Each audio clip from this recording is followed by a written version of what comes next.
বন্ধুরা, আজ আমি তোমাদের সাথে শেয়ার করব চিলি চিকেনের রেসিপি।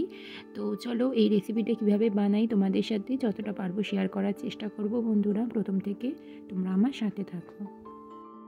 চিলি চিকেনের জন্য আমি 250 গ্রামের মতন মাংস নিয়ে নিয়েছিলাম। আর শুধুমাত্র চিলি চিকেনের জন্যই মাংস, তোমরা শুধু বোনলেস মাংস, তার মধ্যে আদা, রসুন, গোলমরিচ, কাশ্মীরি লঙ্কার গুঁড়ো আর কাঁচা লঙ্কা বাটা দিয়ে আর ময়দা কর্নফ্লাওয়ার দিয়ে একটা ডিম ফাটিয়ে নুন দিয়ে ভালো করে মেখে আধা ঘন্টা রেখে দিয়েছিলাম। তারপরে আমি মাংসগুলো এইভাবে অল্প তেলে কিন্তু ফ্রাই করে নিয়েছিলাম।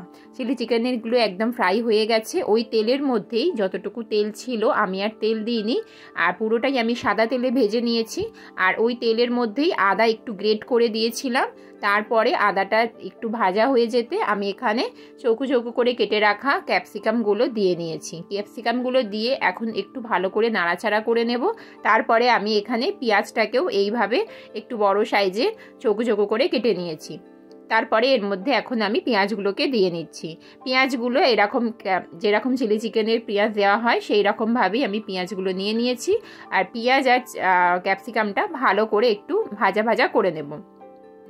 খুব একটা বেশি ফ্রাই করা যাবে না, বেশি ফ্রাই করলে কিন্তু টেস্টটাই চলে যাবে। তো হালকা একটু ভাজা ভাজা আমি করে নিয়েছি। আর এখানে আমি কিছু সস ব্যবহার করব, তো সেই সসটা আমি একটা বাটিতে নিয়ে নিয়েছি। আর সসগুলো কি কি সস নিয়েছি চলো আমি তোমাদেরকে একবার দেখিয়ে দিচ্ছি।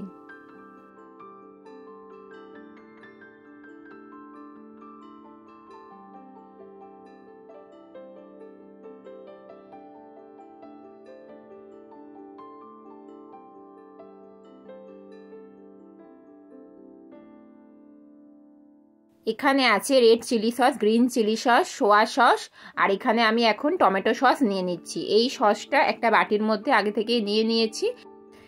আর আমি এই ক্যাপসিকাম আর যে পেঁয়াজটা ভাজছিলাম, আমি এর মধ্যে একটু স্বাদ মতো লবণ দিয়ে দিচ্ছি। আর সসে তো লবণ থাকে, সেই কারণে লবণের পরিমাণটা আমি একটু কমই দিচ্ছি। লবণটা দিয়ে একটু নাড়াচাড়া করে নিয়েছি। আর এখন আমি যে সসটা বাটির মধ্যে নিয়ে নিয়েছিলাম সেই সসগুলো এর মধ্যে দিয়ে নিচ্ছি। সব সসের থেকে সোয়া সসের পরিমাণটা কিন্তু একটু বেশি দিয়েছি।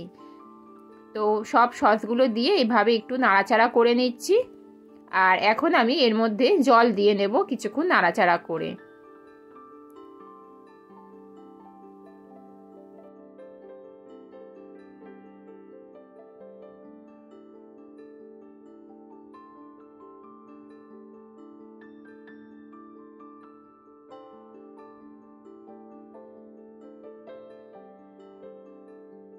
সসের বাটিটা ধুয়ে কিছুটা জল দিয়ে দিলাম, বাকি আমি নর্মাল একটু জল এর মধ্যে দিয়ে নেব।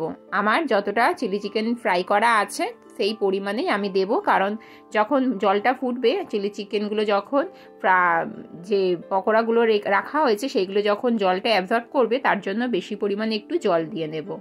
তো জল দিয়ে নিয়েছি। এখন আমি স্বাদ ব্যালেন্সের জন্য মিষ্টি দিয়ে নিলাম। চিনি দিয়ে তোমরা দিতে পারো, আমি এখানে একটু বাতাসা দিয়ে দিলাম। আর একটা বাটির মধ্যে আমি কর্নফ্লাওয়ার নিয়ে নিয়েছিলাম ঠান্ডা জলে গুলে, তো সেটা আমি এখন এর মধ্যে দিয়ে দিলাম। গাঢ়ত্ব ঘনত্ব হওয়ার জন্য কিন্তু এটা দিয়ে নিলাম। এখন থকথকে হয়ে যাবে, অনেকটা থকথকে হয়েও গেছে দেখতে পাচ্ছ।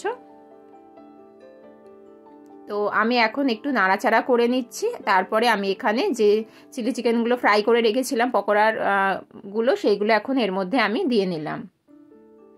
দিয়ে আমি একটু নাড়াচাড়া করে নিচ্ছি। আর এই যতটুকু যে জুস আছে সেটা কিন্তু এই পকোড়াগুলো অনেকটাই টেনে নেবে, তার জন্য একটু আগে থেকেই দিয়ে নিলাম। আর এই পকোড়া দিয়ে কিন্তু ফোটানো যাবে না, কারণ ফোটালে কিন্তু পকোড়ার যে ওপরের যে লেয়ারটা আছে সেটা কিন্তু ছেড়ে যাবে। তো সেই জন্য আমি এটা কিন্তু একদমই বেশি ফোটাবো না। আর আমি একটা কাঁচা লঙ্কা চিড়ে এখানে দিয়ে নিলাম শেষের পর্যায়ে।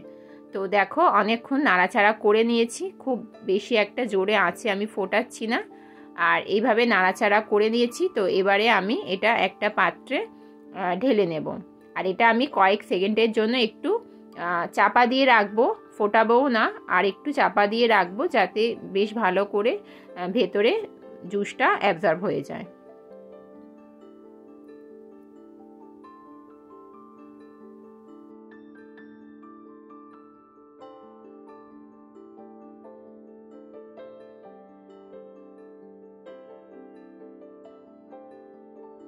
তো দেখো আমার কিন্তু চিলি চিকেন একদম রেডি হয়ে গেছে। এখন আমি এটা একটা বাটিতে মানে পাত্রে সার্ভ করে নিচ্ছি। আমি জুসের পরিমাণটা একটু বেশি রেখেছি, তোমরা চাইলে জুসের পরিমাণটা কম রাখতে পারো। তার আগে জুসটা কিন্তু ভালো করে ফুটিয়ে নিতে হবে। জুসটা একদম কমে গেলে তারপরে কিন্তু পকোড়াটা দিতে হবে। পকোড়া আগে থেকে দিয়ে ফোটালে কিন্তু পকোড়ার লেয়ারটা, ওপরের লেয়ারটা ছেড়ে যাবে। তো সেই জন্য যদি জুস তোমরা কম চাও তাহলে কিন্তু আগে থেকে ফুটিয়ে নেবে। তো যাই হোক, দেখো আমার কিন্তু একদম রেডি হয়ে গেছে, আমি সার্ভ করে নিয়েছি। তো দেখতেই পাচ্ছ আমার একদম সিম্পলভাবে চিলি চিকেনের রেসিপি তোমাদের সাথে শেয়ার করলাম। কেমন লাগলো আজকের আমার রেসিপিটা অবশ্যই কমেন্ট করে জানিও। খুব কম সময়ে আর তাড়াতাড়ি করে আমি তোমাদেরকে রেসিপিটা শেয়ার করলাম, যতটা পেরেছি শেয়ার করার চেষ্টা করেছি। আজকের মতো ভিডিওটা এখানেই শেষ করছি। তোমরা ভালো থেকো, সুস্থ থেকো, দেখা হবে নেক্সট ভিডিওতে। টাটা।